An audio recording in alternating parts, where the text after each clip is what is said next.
You know what's crazy is that, college sports transitioning real quick and taking a hard left turn, getting into college sports has been fascinating watching, the bowl season unfold with some of the COVID issues, teams being written in, end zones being erased, rewritten, and erased again for a new team that comes in and plays, so that, Omicron has taken over sports again, rescheduling of the NBA. But the NCAA has been fascinating to me just in the bowl season, because we're seeing two SEC teams now that I'm an SEC parent, watching, two of these powerhouses get after it. I think the two best teams are in that national championship game. I don't know if you feel the same way, but Alabama and Georgia are two very good teams. And I think it's kind of interesting too. I believe it'll be the third time that they play each other. And so there's always that familiarity breeds contempt, and being in the SEC and competing as often as they have, I think it's going to be a fiery matchup. It's going to be a lot of fun to see if Georgia can adjust to what Nick Saban does with his athletes.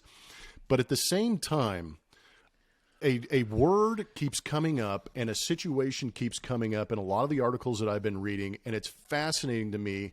And I didn't realize it was going to spiral as crazy as it has been, because we've talked plenty about coaching transition, coaching moves, how coaches can move at a whim and get out of contracts and leave players at institutions where they were recruited and beloved. And now we're starting to see this thing called the portal. There is a player portal now in the NCAA where I basically feel like it is collegiate free agency. There are players now that can put themselves in the portal. Who is it? Campbell, the quarterback for Oklahoma?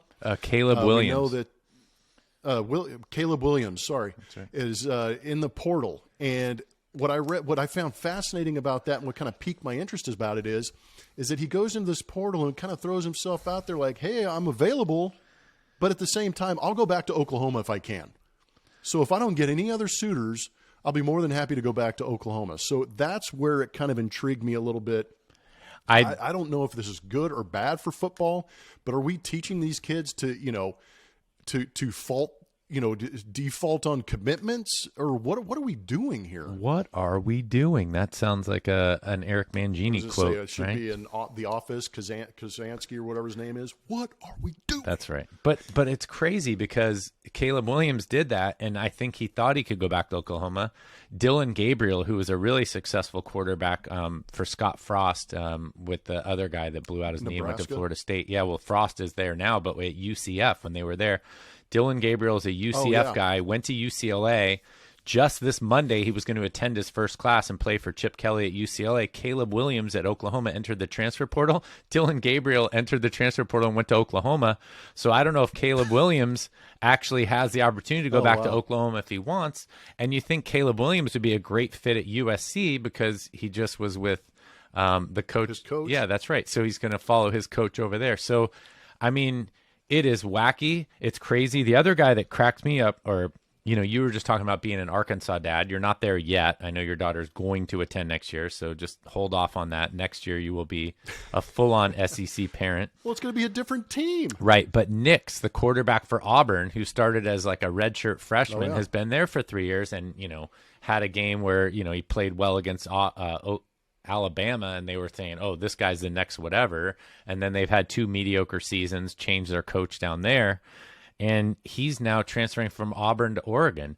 But when you think about it from a program perspective, if you're a college coach and you have all the pieces in place, we look at now, let's go NFL to NCAA, and all those guys, if you're a top 10 quarterback in the NFL, it's like, look, we've got our guy.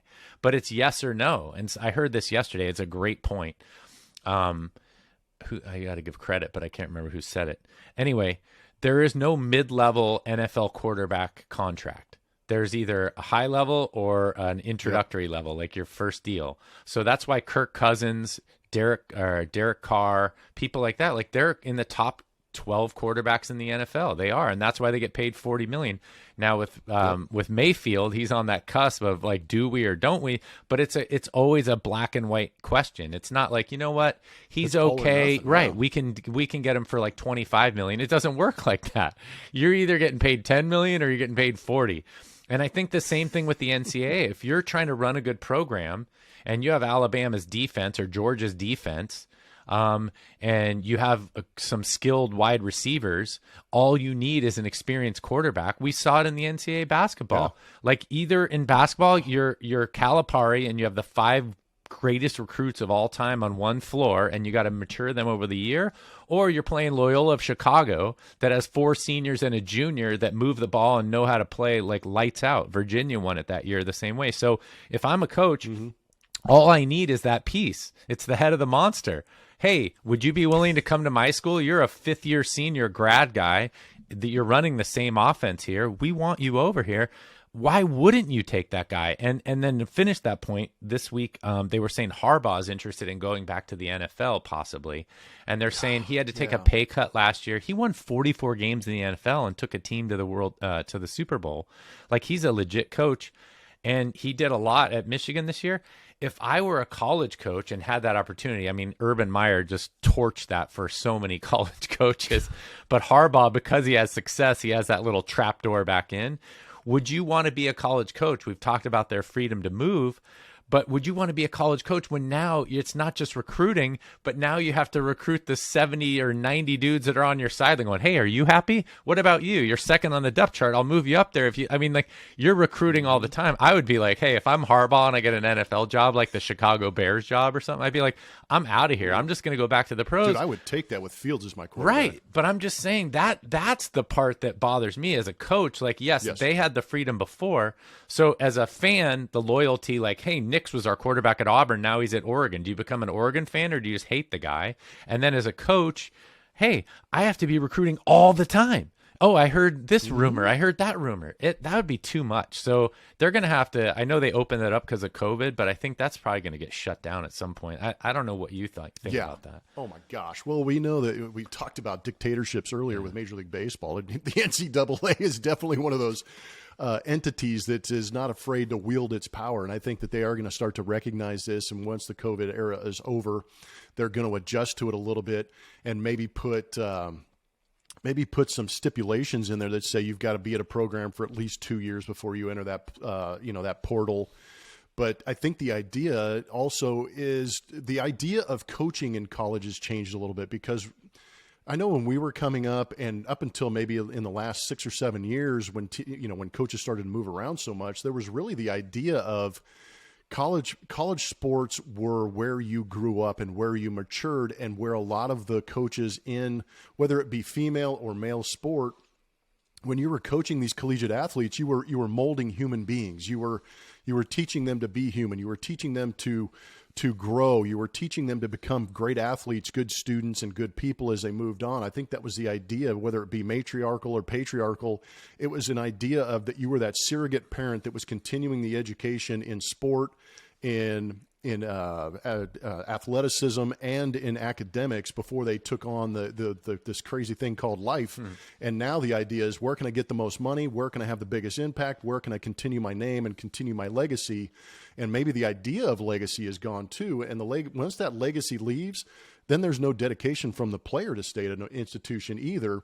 And it does make it tough. You touched on the fan base. Ultimately, that's who's going to start piping up and going, dude, why am I wearing this Arkansas Razorback, football T-shirt if I'm cheering for a guy this year and he's gone next year? There's nothing to look forward to. So the NCAA is going to step in eventually, but it's just fascinating to me that some of these better players are treating it like free agency, and there was an article, like you said, that we've read, that it's another recruitment era. Yep. Now there are coaches who look into the portal and go, oh, I want that guy at my program. Right. He would really make us better. Yep. And they're looking on their own sideline. That was the other thing. And I'm going to sound like grumpy old guy, which I've sounded like before on here. So that's what we're talking about. Give me some grumpy Tuttle. But it's frustrating because, now having your daughter getting ready for college, my son's, about to enter that whole like application process and look at schools, and, he has some ideas, but that was kind of the place you kind of shoved your kid off to become mature, right? They learned how to pay bills. They learned how to drink beer, possibly, ignore their parents. Hey, there was that. You and I did the same thing. I learned a lot in college. That's right. And it wasn't necessarily in the classroom. No, that's right. There's that freshman, sophomore year of college when, the bird gets out of the nest and they're kind of learning, and, you've built this great foundation for your kids. This is this is what college was for. These guys come in now already mature too. Like I've been to 7 quarterback camps, and Peyton Manning knows who I am, and Trevor Lawrence comes in, and you've got an entourage of people when you're a 17-year-old quarterback leading modern day, like the Heisman Trophy winner Bryce whatever. What's Alabama's quarterback name? I can't. Young. Anyway. It's just so funny how the stuff escapes you when you're trying to make a point. But anyway, when you're the quarterback at modern day, like Matt Leinart was, or the Alabama quarterback, all these guys, you are you looking them up? You are. Yeah, go ahead and keep going on. Oh, that's it's fine. Bryce Young. Bryce Young. Thank you. I knew I got Bryce right. How about that? But Bryce Young, when you have Matt Leinart, Bryce Young, these guys are at modern day.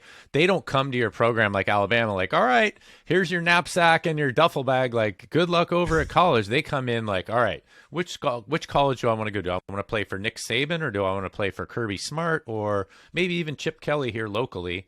And what do you think, agent, advisor? What do you think, dad? What do you think, like, marketing advisor firm? In quotations. That's right, yeah. Advisor. Thank you. But I mean, that's funny because I told you I worked for an agent after I finished playing baseball, but we were advisors when we were watching high school games. Yeah, we're not an agent.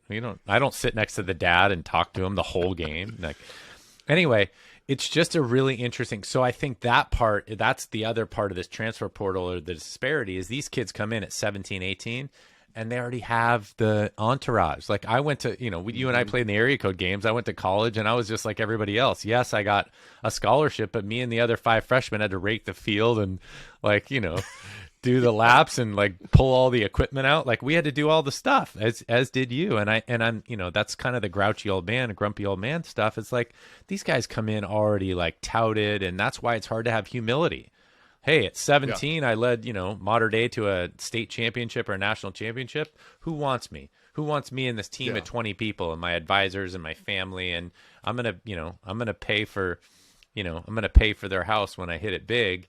That's a lot different level of maturity. And I give them credit too. Bryce Young, I mean, dude, the guy's super mature.